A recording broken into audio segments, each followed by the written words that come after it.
Hello, and thank you for joining me for Picture Book Cooking. My name is Caitlyn, and I'm the Assistant Manager / Children's Librarian at Oakland. So this month we are celebrating Asian American and Pacific Islander Heritage Month. So all of our books feature that part of the world.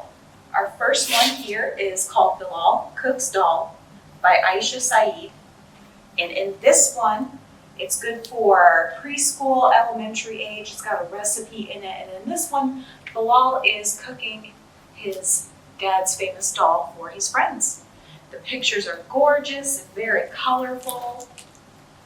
The kids are playing all day, asking if the recipe is done yet, because it takes quite a while to cook dal. And then there is a recipe at the back that you can make together. So it's just a very cute book. The next one we have is How My Parents Learned to Eat by Ina Friedman. And this one is good for early elementary through upper elementary. It features an American sailor and a native Japanese woman who fall in love while the father is away on duty in Japan. It's very funny as well. So in this book, the father learns how to eat with chopsticks and the mother learns how to eat with a knife and fork. And it's all told from the point of view of their daughter, who uses both.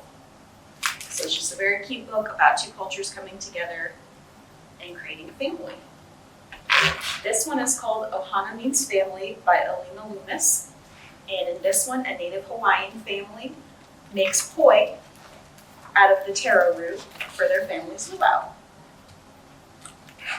And this one, it's very good for toddlers in preschool. There's not too many words with the story, so it's better for that age group. It's good for family time. It's got a rhyming scheme in it as well, which toddlers love any books that rhyme for sure. And it also has aspects of Hawaiian culture and native Hawaiian words, so it's a very good one to read to learn more about Hawaii. Next, over here, we have Watercress, which was actually the winner of the 𝒊𝒂𝒂𝒂 medal. And what the 𝒊𝒂𝒂𝒂 medal honors is excellence in children's art, in picture book art. So as you can see, the art is absolutely beautiful. It's by Andrea Wang, and it is good for preschool through upper elementary. That age group will get different things from the book. It's about being thankful and it's about family. So in this story, the little girl goes with her family to pick watercress, and her parents are from China, and watercress is a food that the Chinese eat very often.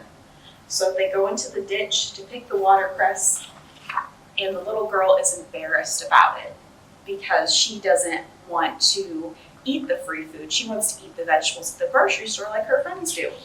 But her mother, when they get back home and prepare it, explains the reason why they eat the watercress and why they pick the free food. It's because her family went through starvation in China, and that's why they came to America, is because of the poverty that they experienced over there. So it's a very good book to read as a family and to read to your older kids, just about being thankful and about things like that. And then finally, we have Amy Wu and the Perfect Bao by Kat Zhang. And today we are actually going to make Baozi. So this one is good for preschool through elementary. It's colorful, it's expressive. It's got really big pictures that the kids will enjoy. And it also has a recipe at the end that you can try together. Or you can also try our recipe that we'll be making today. So those are my picks for this month. Make sure that you stay tuned as we make some Baozi. Thank you for joining us for Picture Book Cooking. My name is Caitlyn, and I'm the Assistant Manager / Children's Librarian at Oakland. And I'm Rachel. I am an experienced facilitator here at Central. Yes, and today we are making Baozi, and I have my friend Rachel here to help me. Since Baozi are pretty complicated to make, it's usually something that you do with close friends or family, so that's why I have Rachel here to help me with that. Rachel's my friend, and she also enjoys cooking. You may have seen her also when we did our Anime Foodies program for teens and adults. All right, so to get our dough started, we are going to first proof yeast. So if you want to take that, we'll need a cup of water and then 1 teaspoon of sugar. And we're going to dissolve the sugar in the water first. There should be spoons right there. And the water should be warm, so about 115 degrees. You don't want it to be too cold or the yeast won't bloom, but too hot will also kill the yeast. So you should still be able to touch the water. It shouldn't be so hot that it burns you.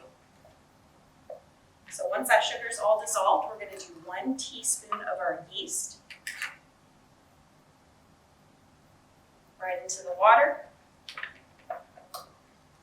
And then give it a quick stir, and then we will let it set for 10 minutes until it gets creamy. All right, so our yeast has bloomed, and we're going to add 2 1/4 cups of wheat flour. So the recipe that I found didn't really, didn't really specify. So I'm using bread flour here, and I did make them at home, and I used whole wheat flour at that time, and that turned out well. So you just want any kind of good quality flour that you want to use to make these buns.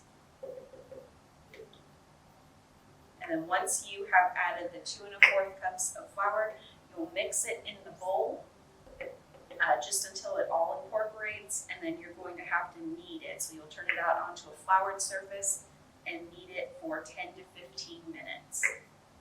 And then after that, you will cover it with a damp kitchen towel and let it rise for 40 minutes. While she does that, I'll just go ahead and make the filling.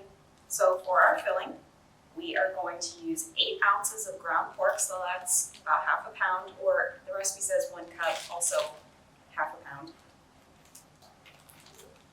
We will also take a 1/2 cup of diced cabbage.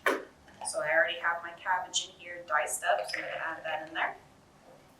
Cabbage. And then for the sauce, you're going to use 3 tablespoons of soy sauce, 1 tablespoon of sesame oil, and the recipe calls for a specific Chinese cooking wine. I Googled around and found that you can also use 𝒃𝒂𝒐𝒌 in place of that. So this is a little easier to find in the local grocery store rather than trying to get that specific wine. So you'll use 2 tablespoons of this. So I have all of that already mixed in here. I'll just pour it in. And finally, we will need 1 tablespoon of ground ginger. So I've got my ginger here. You can peel the skin off with a spoon if you really want to. It's not really necessary. And then you'll just grate that in there.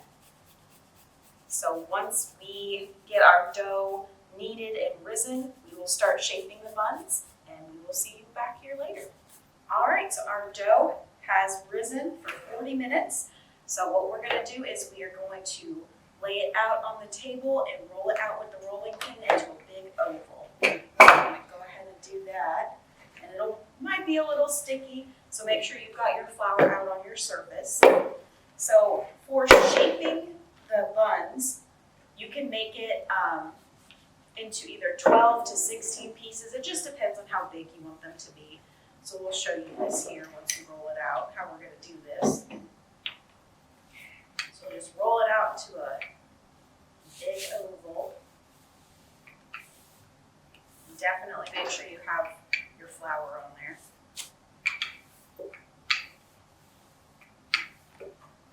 And then for steaming the buns, once you have them all shaped, you're going to put a little square of parchment paper across the bottom so it doesn't stick. And you have 2 different options. So traditionally you would use a bamboo steamer like we have here, or you can also use just a pot with a steamer basket in it. So either way, both will work. So we're steaming the buns once we've got them shaped. You're going to start with 2 inches of cold water in the pot. Make sure the water's cold when you start. You can go ahead and place your buns in your steamer basket or in your pot, whichever one you're using. And then once the steam starts to rise, then you set a timer for 10 minutes and then steam it for 10 minutes. Looks perfect. Okay. And then once you've got it in your big oval shape, you're just going to roll it up like a log, like you're making cinnamon rolls or something like that. And then you'll cut it into 12 to 16 pieces. pieces, so we could probably get a good 16 out of here. Maybe about that size.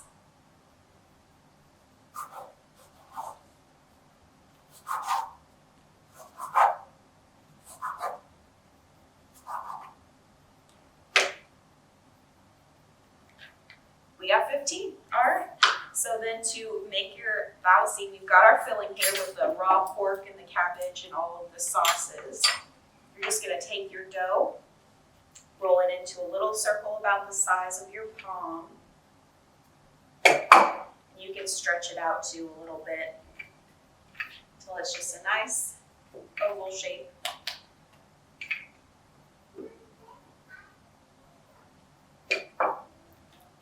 And then this is the tricky part. So you'll take about a spoonful of filling. You don't want to do too much because it'll burst out of there. So you get a little spoonful of your filling there, a little bit more. And then you're just gonna start making some pleats. So you can spin it around in your hand if you wanna do that. I prefer to just put it on the table here. You're gonna make a little Z shape like that.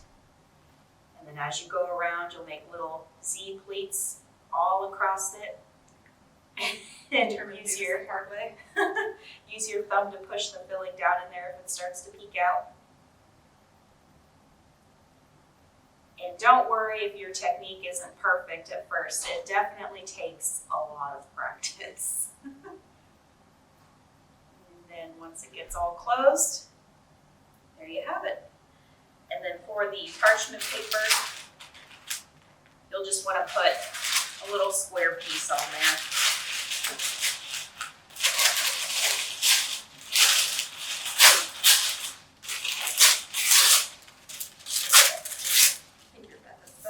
It's definitely easier to put it on the table first. So we are going to go ahead and finish filling all of these and then put them in our steamer basket here. So I'm going to go ahead and start putting these in the basket.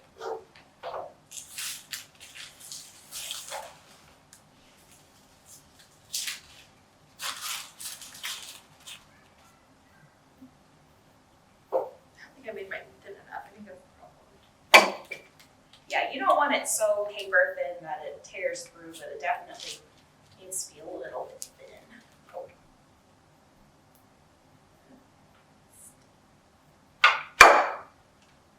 Yep. About that size, maybe a little bigger. Yep, about the size of an adult palm if you're making this with kids.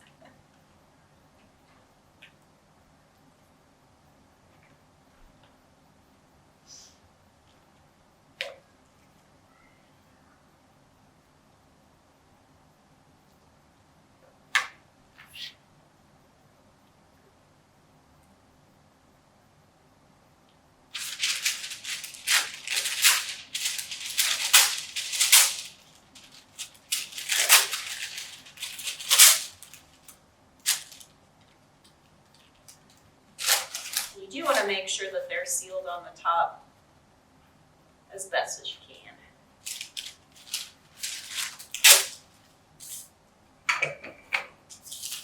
No, they're sticking together.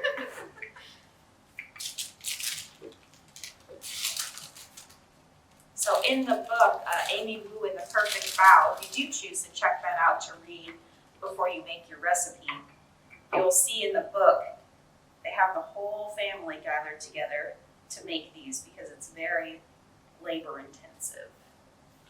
From making the dough and the filling to rolling and shaping up, it takes a lot. Kind of flubbed that one. And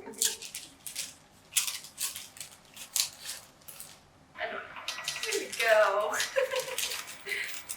All right, so I've got my cooktop going.